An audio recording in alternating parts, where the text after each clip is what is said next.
अच्छे बच्चे कैसे बैठेंगे? बेटा अभ्यास 6 का ये सवाल कहा था मैंने आपसे करने के लिए। इसके 2 खंड मैंने करा दिए थे चौथे के, और 2 खंड मैंने आपसे कहा था कि आप उसको कर लीजिए, लेकिन अधिकांश बच्चों से इसमें कुछ चूक हुई है।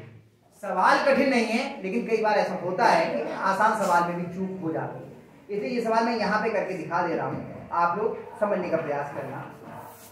ये सवाल लिखा है 0.5y धन 0.2y बराबर 0.3y धन 2। इस समीकरण को जब हमें हल करना है तो इसका मतलब क्या है? हमें क्या करना है? y का मान ज्ञात करना है। क्या करना है? y का मान।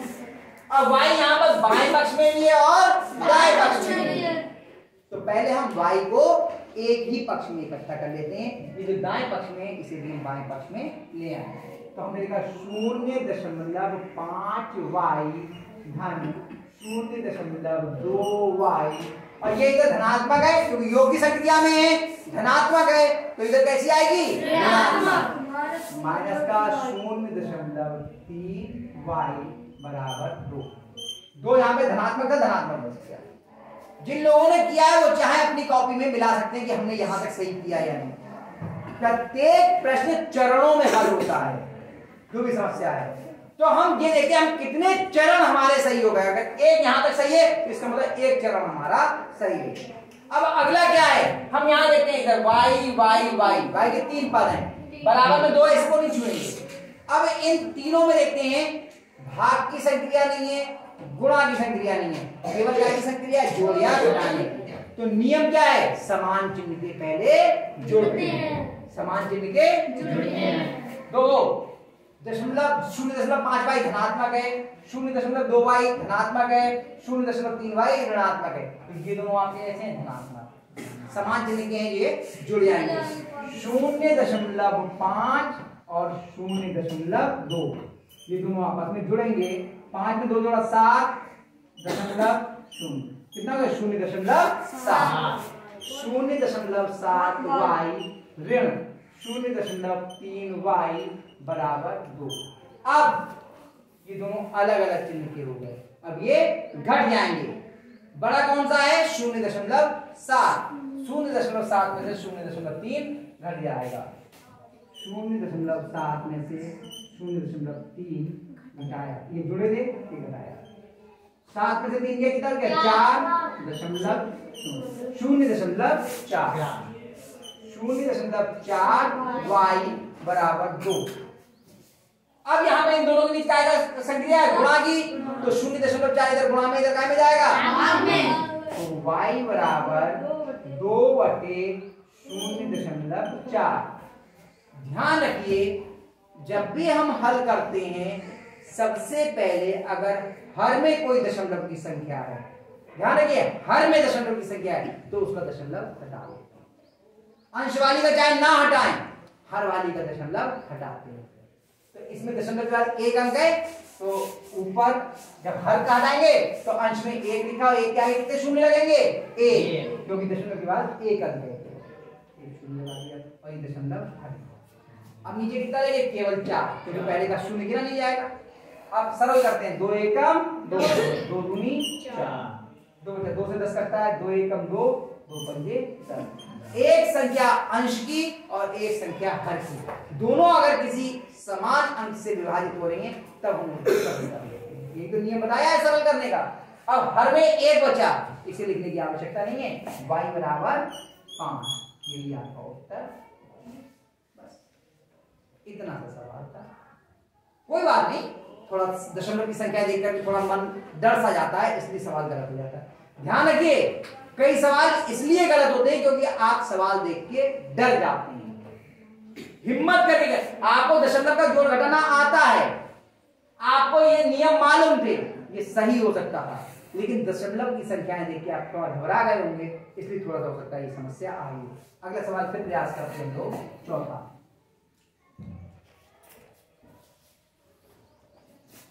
चौथा खंड है 0.16 कोष्ठक के अंदर 5x - 2 बराबर 0.4 x धन 7।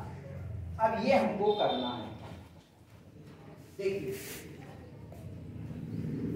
हमें x का मान ज्ञात करना है क्योंकि x इसका चर है, वो बाएं पक्ष में भी है दाएं पक्ष में। पहले हम इधर लाने को कहते हैं लेकिन अभी रुक जाएंगे।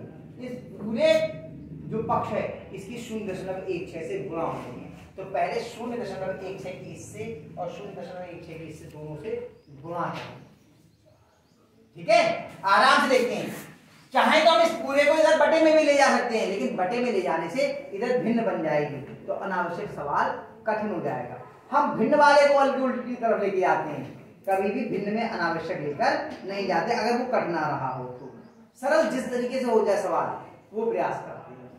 तो 0.16 की 5x से गुणा करेंगे, दोनों समान चिन्ह के हैं, गुणा धनात्मक आएगी तो 0.16 गुणा 5x, ये धनात्मक ये ऋणात्मक चिन्ह आएगा माइनस का। 0.16 गुणा 2 बराबर 0.4x धन 7। अब 0.16 की पहले इससे गुणा कर लीजिए, 0.16 की 5 से गुणा करते हैं। 0.16 गुणा 5, दशमलव की गुणा हमने पिछले साल सीखी थी। गुणा करने में हम दशमलव का ध्यान नहीं करते, सीधे गुणा करते चले जाते हैं, दशमलव को छोड़ देते। 5 छक्का 30 का 0 हासिल लगा 3, 5 एकम 5 और 3 8 और 5 शून्य का 0। गुणा हो गई पूरी। अब दशमलव लगाना है तो गिनते हैं दशमलव के बाद कितने अंक हैं, कितने अंक है दशमलव का, तो इधर से गिनते 2 अंक, 1 2 और 2 के बाद यहाँ दशमलव लगा। जितने अंकों के बाद इधर दशमलव है उतने ही अंकों के बाद इधर लगा देते हैं। कितना आ गया 0.80। अंक का 0 लगाने की आवश्यकता नहीं है, तो लिखा लिखेंगे 0.8 0.8 x ऋण, इन दोनों को गुणा करेंगे। 0.16 की 2 से भी गुणा करेंगे, 0.16 की 2 से गुणा। वैसे ही गुणा करेंगे, दशमलव का ध्यान बाद में करेंगे, ये दशमलव को सब ध्यान ही नहीं देंगे। 2 छंग 12 का 2 हासिल लगा 1, 2 एकम 2 और 1 3 और 2 शून्य का 0। अब बताइए इधर कितने अंक के बाद दशमलव है 2, तो इधर से भी 2 के लिए 1 2 कितना आ गया 0.32 बराबर 0.4x धन 7। अब अगले चरण में क्या करेंगे, हम जो चर पद है उन्हें एक तरफ कर लेंगे और अचर को एक तरफ, तो यानी 0.4x इधर से उठा के इधर ले आएंगे और 0.32 जो इधर है इधर से उधर ले जाएंगे। गुणा की संक्रिया कहीं नहीं है, केवल जोड़ घटाने की संक्रिया है, तो इसलिए हम जो धनात्मक होगा वो ऋणात्मक आएगा, जो ऋणात्मक है वो धनात्मक आएगा। ये तो होगा, तो 0.8 है और ये 0.4x कैसा है धनात्मक, इधर कैसा आएगा ऋणात्मक। 0.4x बराबर 7 इधर पहले से है, ये इधर ऋणात्मक इधर कैसा बचेगा धनात्मक 0.3।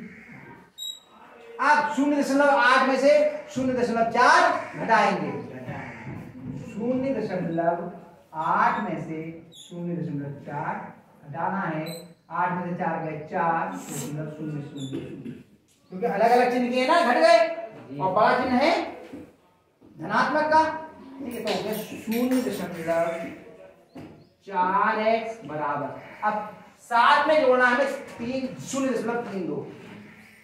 फिर नियम याद कीजिए, जैसे 7 है 7 में जोड़ना है तो हम 7 ऐसे नहीं लिखेंगे, जोड़ या घटाने के सवाल में कोई एक भी पद अगर दशमलव का होता है तो हम प्रत्येक संख्या को दशमलव के रूप में लिखते हैं, ये तो नियम है। तो 7 ऐसे लिखेंगे, इसे क्या लिखेंगे दशमलव के रूप में, तो इसमें 7 में दशमलव कहाँ है, इकाई के बाद होता है इधर दशमलव और फिर लगाते हैं हम 0। बताया लिखने का तरीका कि अगर कोई भी संख्या है उसे हम दशमलव के रूप में लिखने का तरीका क्या है, संख्या लिखो दशमलव का और फिर बाद में 1 0 लगा दीजिए, कम से कम 1 0 लगा सकते हैं। इसमें क्या है 0.32, पहले दशमलव के नीचे दशमलव लगाया, इधर आके 3 2 और इधर आके 0, ये तो तरीका है जी। 1 0 बराबर कर दिया, जोड़ का निशान लगाया, 2 में 0 जोड़ा 2, 0 में 3 जोड़ा 3, 7.32 7.32। इतने में कोई परेशानी नहीं। अब x का मान निकालना है तो जो 0.4 इधर गुणा में इधर काय में जाएगा 7.32/0.4। ठीक, दशमलव हटाया और ऊपर एक के आगे दिया। मैंने कहा हर का दशमलव हटाना अनिवार्य है, अंश का चाहे आप हटाएं या ना हटाएं। इतना हो गया। अब इसके आगे का सवाल हम बहुत तरीके से सरल कर सकते हैं। कैसे करना है उसको देखते हैं। यहाँ पर यहाँ लिख लेते हैं हम सवाल, ताकि आपको समझने में थोड़ी आसानी हो जाए। थोड़ी जगह छोड़ के लिख रहे हैं। तो x बराबर 7.32 गुणा 10/4। वैसे तो सीधे सीधे 4 से एक बार कट रहा है, 5 बचेगा, लेकिन हमें सरल करना है सवाल। हम 4 से इसको भाग करते हैं। तो पहले 2 से काटते हैं, 2 दूनी 4, इसे काटते हैं। 2 का 12 7 में पड़ा, 2 3 6, 1 बचा, लेकिन आ गया दशमलव। तो पहले क्या करेंगे, दशमलव लगाएंगे और 1 यहाँ गया, कितना हो गया 13, 2 6 12, 1 बचा 12 हो गए, 2 6 12। ठीक, फिर 2 से कट रहा है, 2 एकम 2, फिर से काटा, 2 एकम 1 बचा, लेकिन तुरंत यहाँ दशमलव आ चुका है, यहाँ दशमलव लगा दिया। 16 होगा, 2 8 16 और 2 3 6, नीचे तो 1 हो गया, खत्म हो गई बात। तो x बराबर कितना हो गया 1.83 गुणा 10। और जब 10 से गुणा करते हैं तो 1 के आगे जितने शून्य होते हैं उतने खाने दशमलव दाईं ओर हट जाता है। x बराबर 18, एक खाना इधर हट गया, एक अंक 18।